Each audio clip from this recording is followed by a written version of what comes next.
என்ன தொகுதிக்கா இது? குன்னூர் தொகுதி. யாருக்கு அவங்கள வந்து இப்ப பார்த்தது?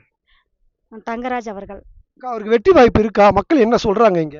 கண்டிப்பா வெற்றி வாய்ப்பு இருக்கு. மக்கள் வந்து ஒரு மாற்றத்தை கொடுப்போம்னு சொல்றாங்க. அதனால கண்டிப்பா இருக்கு. அக்கா, சட்டமன்றத்துக்கு அனுப்பிச்சிருவீங்களா அவரை, தங்கராஜா? கண்டிப்பா அனுப்பிச்சிருவோம் சட்டமன்றத்துக்கு. கண்டிப்பா அனுப்பிடுவோம். போயிடுவாரு. கண்டிப்பா. அவர் வெற்றி பெறணும்னு நினைக்கிறதுனா நல்லா பாத்துக்குவார், எல்லாமே பண்றேன்னு சொல்லியிருக்கிறாரு. அதனாலதான் தகுதியான வேட்பாளர் தான். தகுதியான வேட்பாளர். நன்றி. அக்கா, என்ன தொகுதிக்கா இது? குன்னூர் சட்டமன்ற தொகுதி. யார் உங்களை வந்து இப்ப பார்த்தது? குன்னூர் சட்டமன்ற தொகுதி வேட்பாளர் எம் தங்கராஜ் சார் அவர்கள். அக்கா, வெற்றி பெற சூழல் இங்க இருக்கா? 70% எங்களுக்கு தான் சாதகமான ஒரு வாய்ப்பு. வெற்றி பெற்றுவாரா? கண்டிப்பா சட்டமன்றத்துக்கு போயிடுவாரா? அனுப்பிச்சிருவோம். எங்க தொகுதிக்கு எங்களை பொறுத்த அளவுக்கு 70% கன்ஃபார்ம். அதுல எந்த மாற்றமும் கிடையாது. ஏங்க அவர் வெற்றி பெறணும்னு நினைக்கிறீங்க தொகுதியில? டிஎம்கே ஏடிஎம்கே தானங்க வந்துட்டே இருக்காங்க. ஒரு தடவை ஆட்சியை மாத்தி பார்க்கலாமே. மாற்றம் வருமா? கண்டிப்பா மாற்றம் வரணும். வெற்றி பெறுவாரு. வெற்றி பெறுவாரு. அவர் விஜய் தகுதியான வேட்பாளர் நிறுத்திருக்காரா குன்னூர்ல? கண்டிப்பா நிறுத்தி இருக்காருங்க. எல்லாத்துக்கும் ஒரு சப்போர்ட் பண்ணக்கூடிய ஒருத்தரா நம்ம குன்னூர் சட்டமன்ற தொகுதிக்கு நிறுத்தி இருக்கிறாங்க. கண்டிப்பா அவர் ஜெயிப்பாரு. சரியா?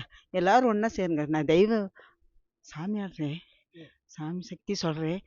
ஜெயிப்பாரு. ஜெயிப்பாரு. தங்கராஜ் கண்டிப்பா ஜெயிச்சிருவாரா குன்னூர்ல? ஜெயிச்சுவாரு. கண்டிப்பா ஜெயிப்பாரு. எல்லா இத்தினோண்டு பசங்க அவ்வளவு வரைக்கும் எல்லாம் தலைவர்னு சொல்றாங்க.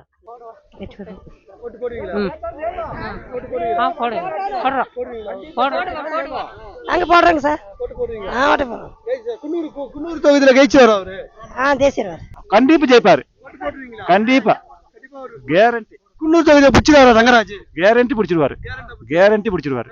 கண்டிப்பா எல்லாமே மாற்றம் வேணும்னு நினைக்கிறாங்க. சரிங்களா? கட்சியே இல்ல இப்ப. கண்டிப்பா விஜய்க்கு தான் ஓட்டு போடுவாங்க. கண்டிப்பா வெற்றி பெறுவாருங்க. வாக்குறுதி ஏழைகளுக்கெல்லாம் நாங்கள் பார்த்து ரெடி பண்ணி படித்த பசங்களுக்கெல்லாம் வேலை வாய்ப்பு வாங்கி கொடுத்து எல்லாம் ரெடி பண்ணுறோம் அப்படின்னு சொல்லிட்டு போயிருக்காரு. நம்பிக்கை இருக்கு. போடுறேங்க. ஜெயிக்க வைக்கலாம். கண்டிப்பா வெற்றி நம்பலாம். யாருக்கு அவங்கள வந்து இப்ப பார்த்தது? தங்கராஜ். வெற்றி வாய்ப்பு இருக்கா? கண்டிப்பா இருக்கு. வெற்றி பெற்றுவாரா? ஏங்க வெற்றி பெறணும்னு நினைக்கிறீங்க? ஒரு மாற்றம் நல்லா இருக்கும்ல. குன்னூர்ல கட்டாய மாற்றம் ஏற்பட வெற்றி உறுதியா? உறுதி நினைக்கிறேன். இளைஞர்கள் என்ன சொல்றாங்கக்கா? இளைஞர்களோட்ட எல்லாமே தான் வரும். மக்கள் என்ன சொல்றாங்க இங்க? இங்க வந்து எல்லாரும் ஓட்டு போடுறேன்னு சொல்றாங்களா உங்க மக்கள் எல்லாரும்? சொல்றாங்கண்ணா. சொல்றாங்க. பேசுறேன். குன்னூர் கண்டிப்பா பிடிச்சிருவாரா? பிடிச்சிருவாருண்ணா. இல்ல வெற்றி உறுதி தான். நீங்க சொல்லுங்க, வெற்றி உறுதியா? கண்டிப்பா நினைக்கிறேன். ஏன்னா புதுசா ஒரு ஆட்சி பார்க்கணும்னு எல்லாரும் ஆசைப்படுறாங்க. ஸோ அதனால வெற்றி பெறுவாருன்னு நம்புறேன். வெற்றி இருக்கு. ஐயா, யார் ஐயா உங்களை வந்து பார்த்தது?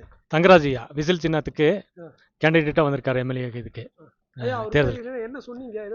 அவர்கிட்ட நம்ம உள்கட்டமைப்பு நம்ம நாரிகிரி ஊர் சார்பா வந்து சில 1-2 வேலையெல்லாம் செய்ய வேண்டியது இருக்கு. அதெல்லாம் செஞ்சு தரணும்னு சொல்லி கோரிக்கை வச்சிருக்கிறோம். கண்டிப்பா நிறைவேற்றி தரேன்னு சொல்லியிருக்காரு. நிறைவேற்றுவார். கண்டிப்பா நம்பிக்கை இருக்கா? அவர் நிறைவேற்றுவார். நம்பிக்கை இருக்கு. கண்டிப்பா வெற்றி பெறுவார். இது புது ஆட்சி தானே, கண்டிப்பா வரும், மலரும். நம்பி போலாமா? ஓட்டு போட்டுருவீங்களா? கண்டிப்பா விசில் சின்னத்துக்கு தான் ஓட்டு. ஜெயிப்பார். அவர் ஜெயிப்பாருங்க.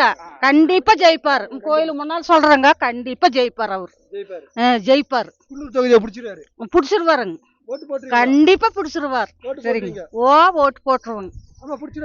பிடிச்சிருவாருங்க சார். சரி. ஜெயிச்சிருவாருங்க. கட்டாயமா விஜய் ஜெயிப்பாருங்க. ஓட்டு போடுவோங்க. அவங்களுக்கு தான் நாங்க போடுறோம். சரிங்களா? சரிங்க. பொய் சொல்றது இல்லைங்க அம்மா முன்னால. சரிங்களா? நாங்க சொல்றோம். பொய் சொல்றோம். போட்டுருவோங்க. சரி. நன்றிங்க சார்.